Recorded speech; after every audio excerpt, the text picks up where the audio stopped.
Hello fellow tankers, this is Dauntless, and today I'm going to be playing a game in my Tier 6 Czechoslovakian medium tank, the Skoda T25.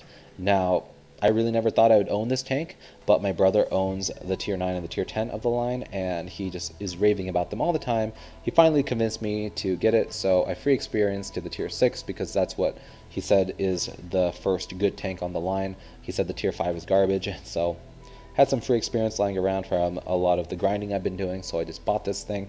And he is absolutely right. This thing is just an absolute monster. And if it's any indication to what the Tier 9 and the Tier 10 are going to be, I'm going to have a lot of fun. Because this vehicle, the Tier 6, is easily the single most overpowered Tier 6 tank in the game as of now. I didn't realize that this tank was so strong until I just played it. And this is like, I think I had like 15 or 16 games in it at this point, but I was getting quite warmed up in it and having a lot of fun. You'll notice I have a lot of APCR rounds loaded, and that's because literally every game I played in this thing was a Tier 8 game, and I was having a heck of a time penetrating Defenders and Patriots and Libertés and all that good stuff that Wargaming has been dumping into the game lately. And out of frustration, I loaded gold. And so I do have a lot of that loaded. But other than that, this was actually the first Tier 7 game I had in this vehicle, and because of that, I think that's probably why I had a really good game in it, and that's why I'm showing you what the capabilities of this vehicle really are. The map today is going to be Karelia, and as you can see, the lineups are relatively even. They have a lot of medium tanks, however, and we actually do as well, and there's only 2 heavy tanks per side, one being the TOG on their side, which I really don't want to face off, but because of that, I'm going to completely ignore the northern half of the map, and that's because a lot of red and orange players have a tendency to rush the AB line, and because of that, if I push myself down into that position, there's a good chance I could just get rolled if our team doesn't follow suit. And, you know, pushing the AB line is okay, but if tank destroyers are up there defending, it can be kind of sketchy to play.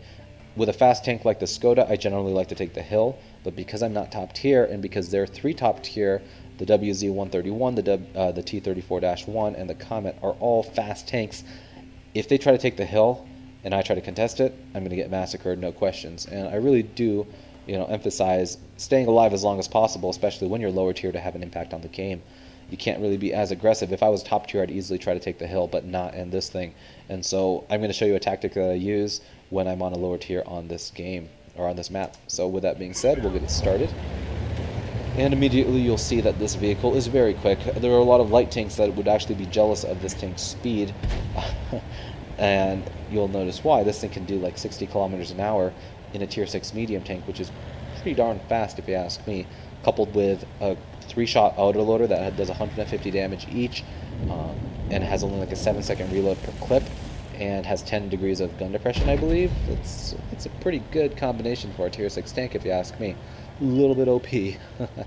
But this position right here is excellent. If you're in a tank destroyer, I highly recommend taking this position because you're far enough away with your view range that you're never going to get yourself lit unless they push really close forward, and you're going to get shots all day long.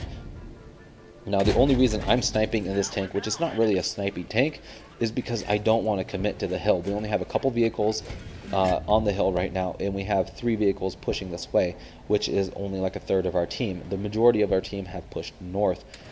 A lot of their team has not been lit yet, and I really don't want to be surprised by, their WZ-131 or something suddenly appearing on the hill.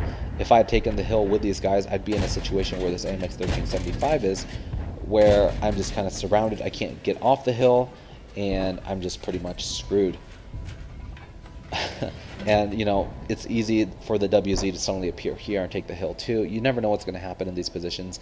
The T67s could also suddenly show up on the hill from the opposite side, and because of that, I'm playing really passively. Some might call me a camper or a farmer, whatever.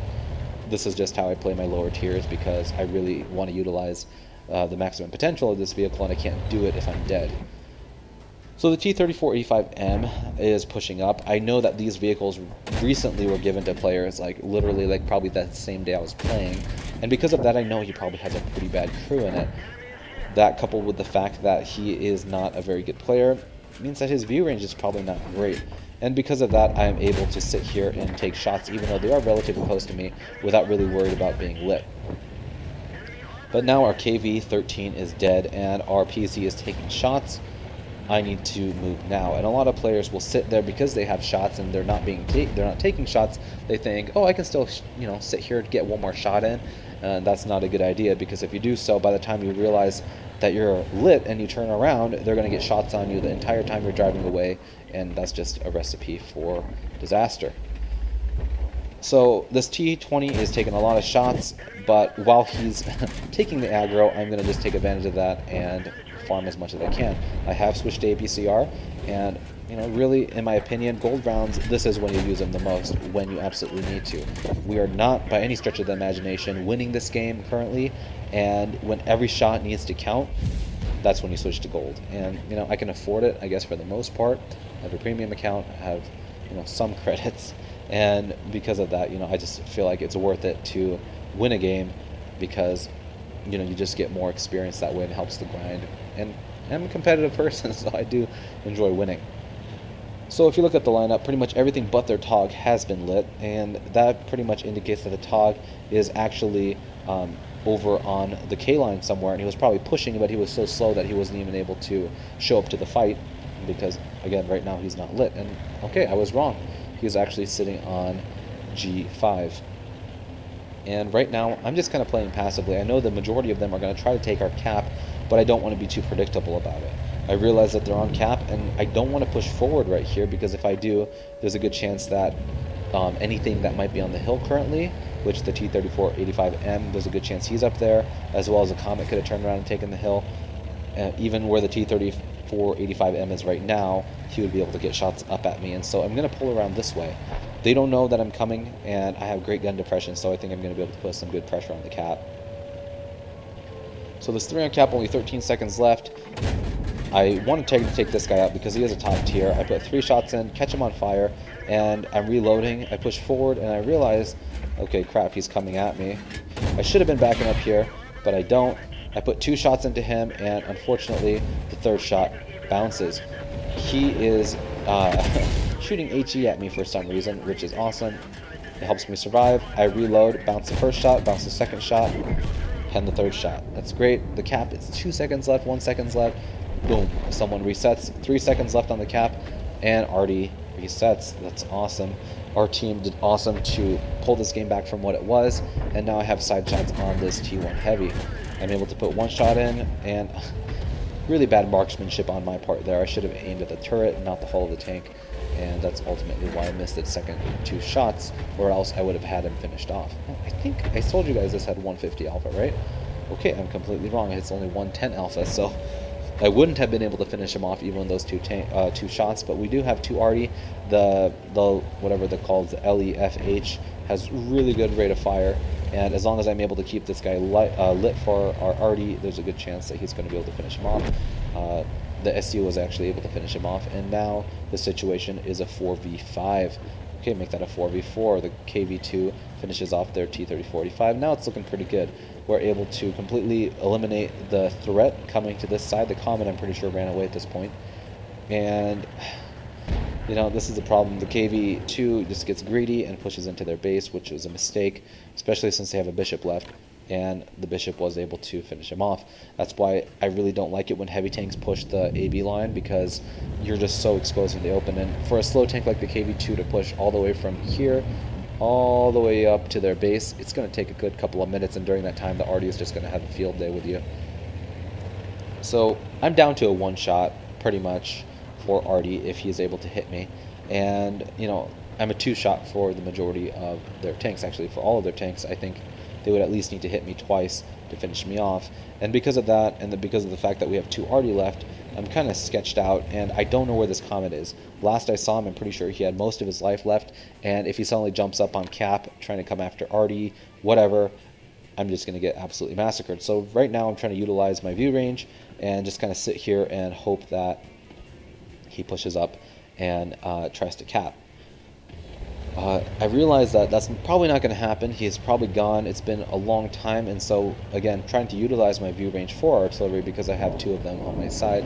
I push over into this bush and peek around this corner, hoping to get spots on anything. I feel like the T3485M is going to push down the A line after the KV2 is killed, and the Tog will probably appear somewhere in the middle. Sure enough, There's a T-34-85. Lead him a little bit. Beautiful shot, ammo rack. I'm able to finish him off. Now we are down to 3 enemy vehicles, the Comet, the Tog, and the Bishop, and I actually haven't seen how much HP the Tog has. I mean, he was only lit for a small amount of time, so there's a good chance he probably has about half his HP left. Now, because I just killed that T-34-85M, I don't know if the Tog is going to continue to push forward just because he realizes that we're sniping, but I have binoculars and I really got nowhere else to go. I'm not going to push forward into a Tog, and so I'm just going to sit back and spot. Hopefully the Comet doesn't come up behind me, and again, that's just a risk I'm going to have to take. But being in this position, if he does push up behind me, I can easily duck down over the front of this hill and get away quickly. So I really wasn't expecting to light Artie here, but Bishop just kind of pops out into the open and put the first shot into his track.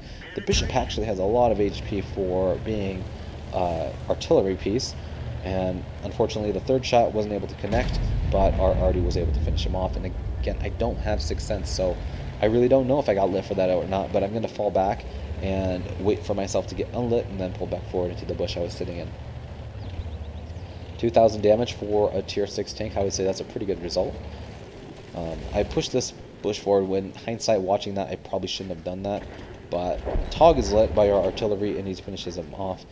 Now the Tog is kind of behind a rock and he has almost 1,000 HP left. That's a lot of damage to take out, and I don't know if the Artie connected there or not, but I'm really just hoping that he pushes forward and kind of gets greedy. He's going to think, oh, I have a lot more HP, I have a great DPM gun, I'm just going to be able to massacre them, no problem, and get cocky.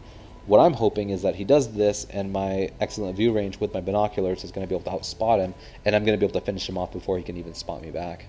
So I communicate here with the artillery that I have binoculars for him to fall back. He doesn't have to be out there exposed, and thankfully he does fall back. And he's a tier 6 Artie, so he can put a hurtin' on them if he's able to connect any of his shots. Plus stunning them will lower their view range and their rate of fire, all that. And a lowered view range vehicle is not going to be able to spot me even if I'm shooting.